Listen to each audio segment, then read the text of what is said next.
Hi, this is Mohammed Iqbal, Great Film Academy. ఈరోజు మా తమ్ముడు బి పవన్ ఈ తమిళాన్ అనే మూవీలో ఒక స్కూప్ ఫైట్ చాలా అద్భుతంగా తీశాడు.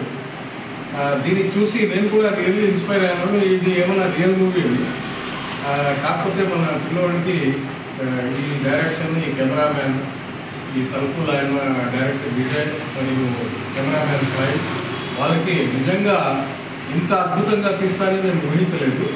మా కదిలికి ఒక గొప్ప పేరు వస్తుంది కూడా ఈ రోజు నుంచి నేను ఊహిస్తున్నాను. మా పవన్ ఫ్యూచర్లో మంచి ఆర్టిస్ట్గా ఎదగాలని, ఒక చిన్న స్థాయి హీరో కూడా కావాలని, దాని తర్వాత ఎదిగి ఒక డైరెక్ట్ ఫిలిం హీరో కావాలని నేను కోరుకుంటూ, మనస్ఫూర్తిగా మీ అందరి సహకారం కావాలని, మీ అందరి సపోర్ట్ కావాలని, దీనికి సపోర్ట్ చేయండి. ఇంకా ఈ అబ్బాయి భవిష్యత్తు బాగుంది. ముందు